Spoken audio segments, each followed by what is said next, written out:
Welcome to Forum 360 on Fusion, your PBS channel and your Rubber City radio stations. I'm Leslie Ungar, your host today. Thank you for joining us on our global outlook with a local view. What does the term the chosen people mean? Apparently, it has many meanings and means different things to different people. Our guest today, Josh Gippen, an Akron native, made it his mission to explore the phrase and the concept in a movie he wrote, produced, and funded, The Chosen People, a film about Jewish identity. This documentary addresses the idea central to the Jewish faith, that the Jews are God's chosen people, something that Gippen has found really problematic. We're going to look at the substance of this film, also the backstory of writing, producing, going out and finding the funding, and then promoting a movie that by the time it's ready to market must feel like you have given birth. So welcome to Forum 360, Josh Gippen. Thanks for having me, Leslie. It's my pleasure. What does the term the chosen people mean to you? We talked about it having a lot of different meanings, but what does it mean to you?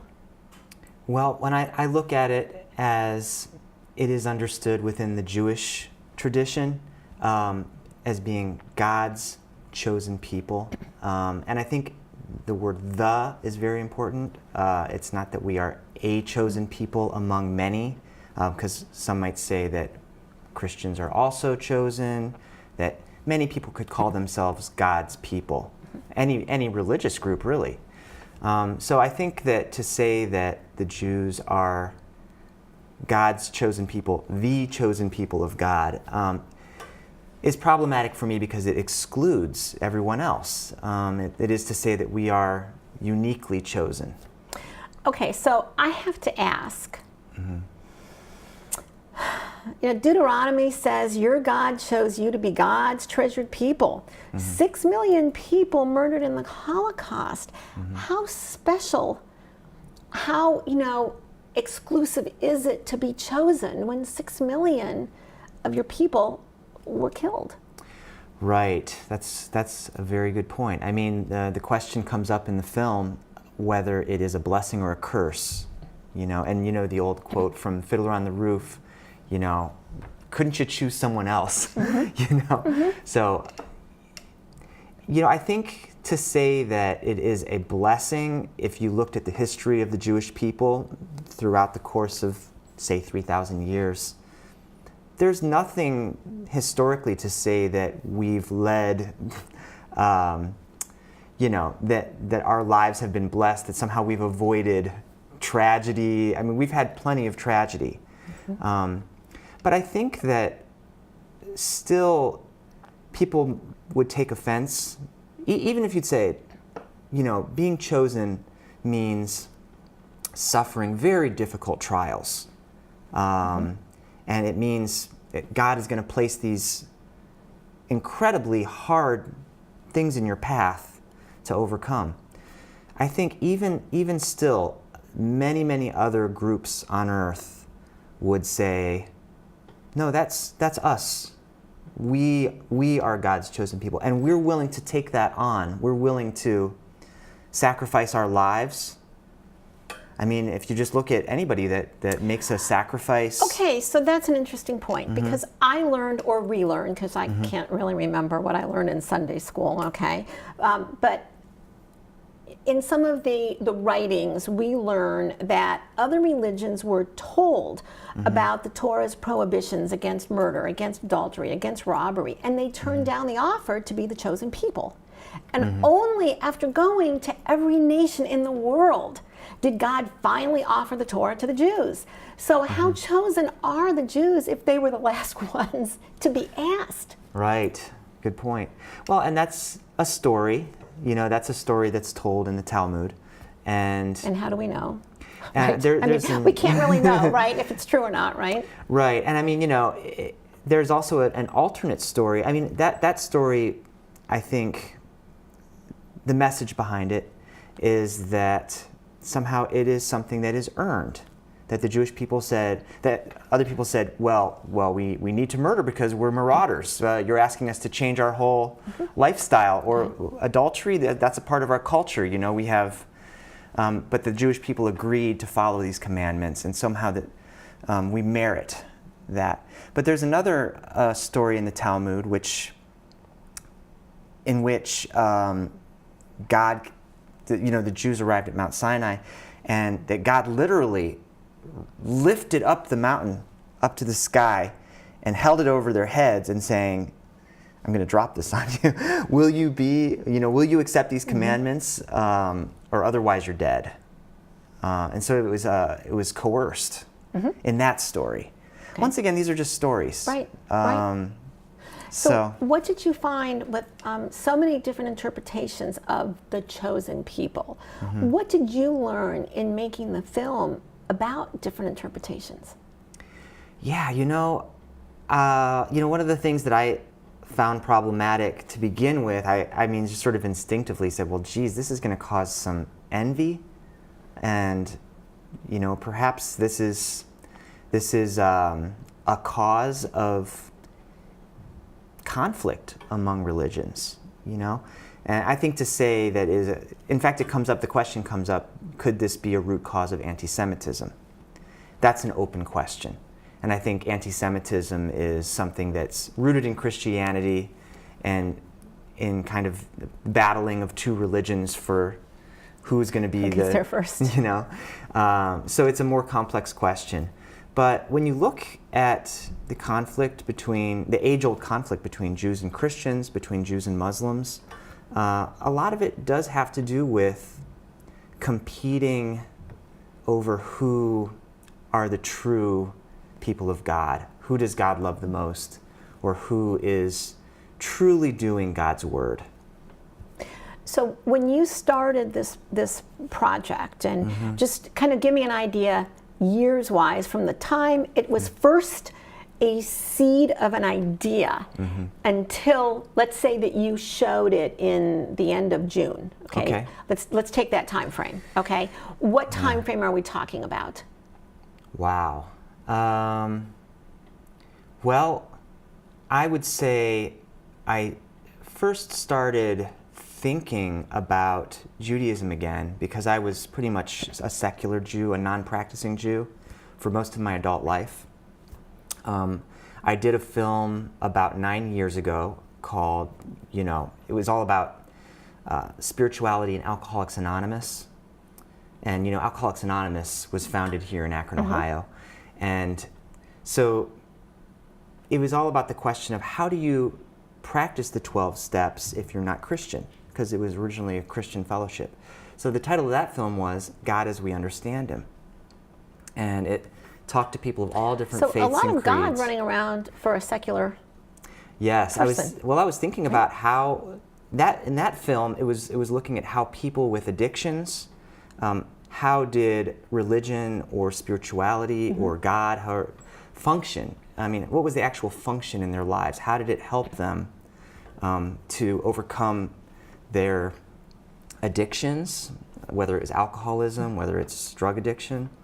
And so, I started to, because prior to that, I think I was very kind of anti-religious and saw religion as something that was a source of conflict, uniquely a source of conflict. And I wasn't able to see all of the good that it does in the world. I think the bad stuff gets the headlines.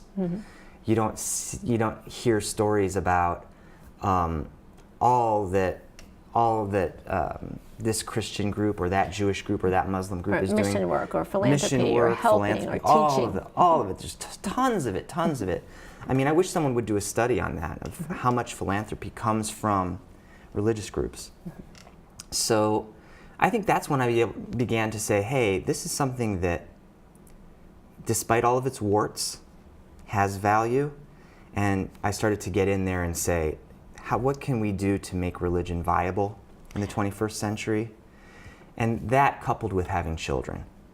So if you put on your movie producer hat and just looked at the question from the movie producer hat of wanting to share with an audience how long it takes from an idea to to a movie debut, what kind of time period would you say you would tell someone it took? Well, you know, fully funded from the beginning, I think I could have gotten this thing done in a couple of years. It took me 3.5 years because it was sorely underfunded. And I have a family, and so I had to also work to support my family and, you know, work to find funding. So that time and money are definitely Never enough of either one of them for anything, really, and I would think especially for a movie. Yes. Now, yeah. let me ask you, the only thing that I can even compare it to in any way in my life is when I did my master's thesis. So I'm curious, the thesis that you started with, did you have that same thesis throughout the whole process of interviewing people and filming, or did your idea about the chosen people, did it change at all through this, or did it pretty much stay the same? I think my understanding of it deepened, but from the beginning, I felt that no religious or ethnic group could claim to be God's chosen people. And the bigger question here is the question, what is God? That's something that is beyond the scope of this film. But I think that as a backstory, it's a very, very important question. Because if you're going to try to define God's chosen people, you have to say, what is God?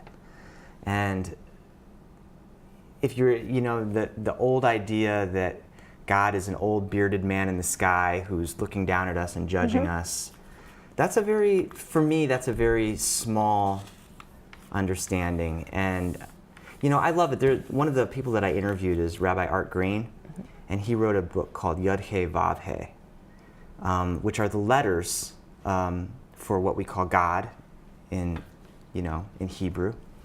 And at one point in his book, he says, the word God is a terrible translation. It's just a terrible translation. And there is no English translation for Yud He Vav He. It's a word that's not pronounceable. That's why I use the letters. And I love that it's not pronounceable because it's unknowable. God is unknowable. And he describes it as all that is, all of being, and all that ever was, and all that ever will be, eternal.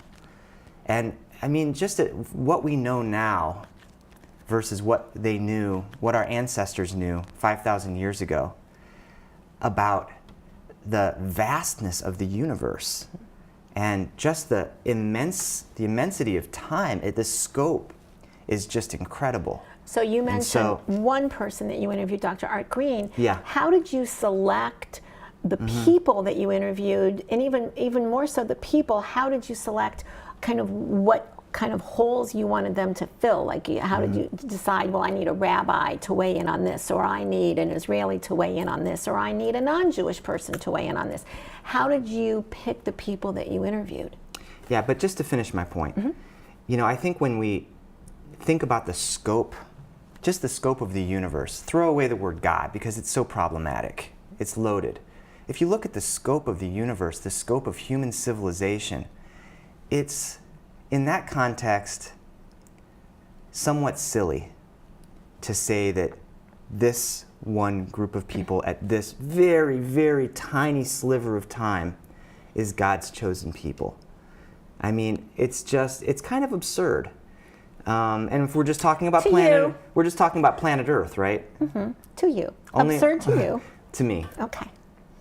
I mean, this is only planet Earth we're talking about. We have to assume that we're not talking about any other planets in the vastness of the galaxies, and, you know, I don't know. To me, it is. It's a bit absurd, and I know I don't want to be offensive, and I try to be sensitive, but I think that when something can serve to divide us at a time, particularly now when we really need to come together as humanity needs to be united to take on problems like climate change,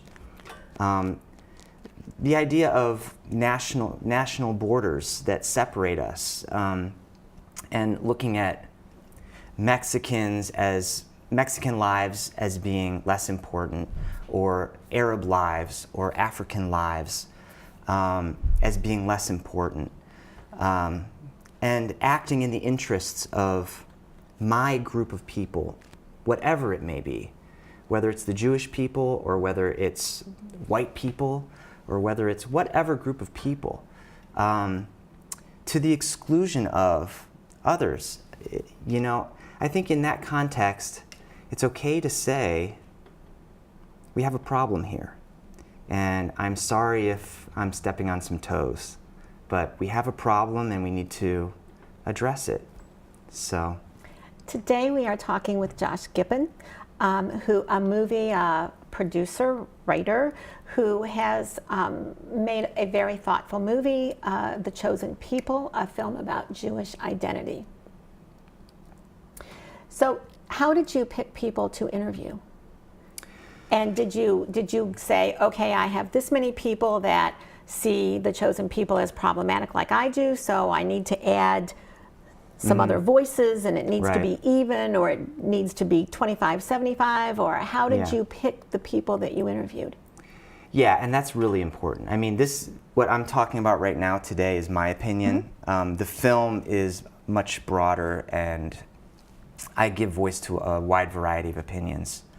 So some of the people that I picked are experts on the topic. Rabbi Reuven Firestone wrote a book called Who Are the Real Chosen People? Chosenness in Judaism, Christianity, and Islam. He also wrote a book called Islam for Jews, and he wrote a book called Judaism for Muslims.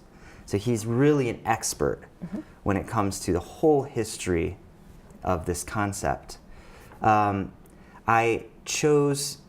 gave some special attention to the Jewish Reconstructionist movement, because they have really taken a stand on this issue in rejecting the idea.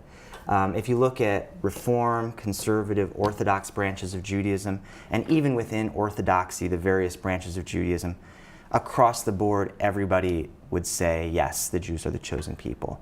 They may interpret it in different ways, but the liturgy is all the same, you know. So I did give special attention to Jewish Reconstructionists because they have really examined this in depth. They have been troubled with it. I should say Mordecai Kaplan, the founder of Jewish Reconstructionism, was very troubled with it, wrote extensively about it, and wrote extensively the reasons why he felt the need to change it and to remove it from the liturgy.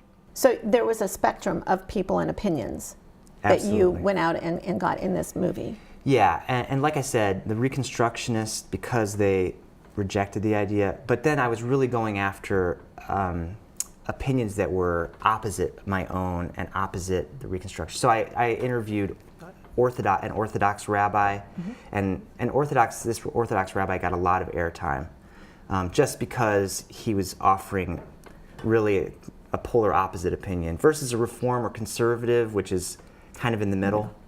So let me ask you, you have darling children. Yes. Now, have you ever told one of your darling children that they were special? Absolutely.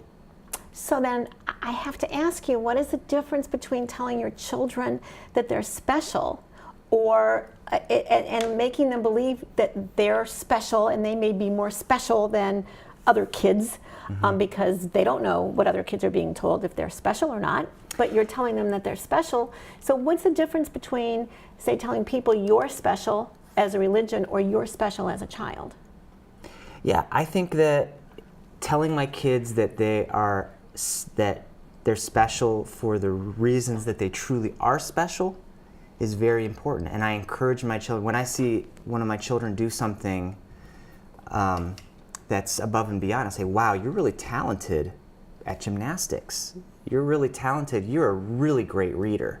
Oh my gosh, you really are getting into the character of the people. But I wouldn't tell them that they were special at something that they really weren't special at. Okay, well, let's follow that for a moment. So we have a Judeo-Christian kind of system Judeo-Christian. So does that mean that perhaps it came from a Jewish perspective, a Jewish sense of law, or a Jewish sense of ethics? Do you mean Christianity? No, we call many things in this country Judeo-Christian, you know, where we get our laws from, where we get kind of our ethics from. We say it's Judeo-Christian. Yeah, sure. So... Is that special? Yeah. I mean, I think we have a pretty darn good way of doing things here in the United States, but I think that waving the flag and saying, rah, rah, we're number one, isn't necessarily healthy. And do you think that Jews do that? Do you think no, that I mean, they do? I'm not. I'm saying with the United States, for example, to say that we have the number one best healthcare system in the world, or to say that we have the number one best education system in the world, when it defies statistics, isn't healthy. Now, if we really are a model in a certain area, great. That's great to pat ourselves on the back. But the problem is when we're not, and yet we're telling ourselves, we're lying to ourselves. When it comes to, being Jewish, sure, we're very special in our own ways, just as any other ethnic or religious group is special in their own ways. Absolutely. But to say that we are uniquely God's chosen people among religious groups that also believe in God, it's just... problematic for you. Well... Right? And I mean, I would say having known people from all different ethnic groups and all different religions, just knowing them. I think once we get outside of our box, our little group, and we get to know people, I mean, I'm a cultural anthropologist. That's what I studied, and I went. And if you go into the Amazon, for example, and some people would say, well, Amazonians are primitive. They're a primitive people. They're not enlightened the way we are. I mean, we're clearly advancing civilization. Well, someone else might make the argument they're closer to God. Because they might say, well, they're closer to nature. Yes. You can make that argument. So let's take, in the remaining minutes, let's take a look at you as Josh, the filmmaker, okay? And try to give people an idea of what it's like to make a film. Because when I have an idea, or I have something that I want to talk about, I might blog about it 600 words, but I don't go out and make a movie. So there's something different in you. So let me ask you, what comes first in making a film? Was it the concept? Is it the script? Is it the money, or should it be the money first and then those things? Or what order did it come, or should it come, if there's a shoulda, woulda, coulda? I think there needs to be a deep passion and a deep sense of curiosity, because you're going to have to live with that film for various years. And even now that I'm done, I'm going to spend the next year promoting it. And so you have to really want to dig in and live with something for a long time. Live with something for a long time. And this is something I am very passionate about, and which is also hard because that's what makes it impossible for me to be objective, But that's also, I feel it's very, very important. I think it's very important. What is something that we would find surprising about making a movie? Boy, I think it's really hard to communicate just how difficult it is on how many different levels. Especially when you're someone in my position. I'm a very small, very, very small, micro budget filmmaker. I have to wear a lot of different hats. So are you your development team, or do you have a development team, or are you it? I'm it. So you just put on the editor hat, the go find the funds hat, the writer hat? Almost practically every hat, other than I outsourced some animation and graphics. Music, I'm not a musician, so I had to buy some music. And was there anything that you wish that you knew before, that you look back and go, oh, I wish I would have known that about making this movie? I wish I would have known that about it.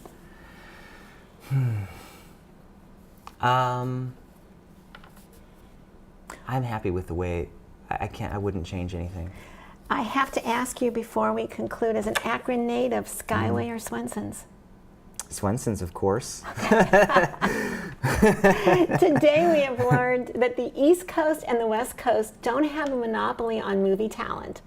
Our guest today, Josh Gippen, whose company name I have to mention because I think it's very memorable, Joshua Tree Video, conceived a movie, wrote a movie, found the talent for the movie, the funding, and now is in the phase of marketing the movie and nominating it in film contests around the country. All accomplished while living and working in Akron, Ohio. The topic, The Chosen People, a film about Jewish identity, has intrigued and confounded scholars and us mere mortals for thousands of years. Is being referred to as the chosen people an arrogant mantle or a burden to exemplify the best on a daily basis? Find the movie, hopefully soon on Netflix, to answer this age-old question. I'm Leslie Ungar, your host today. Thank you to Josh Gippen, our guest, and to all of you for watching and listening to Forum 360, a global outlook with a local view.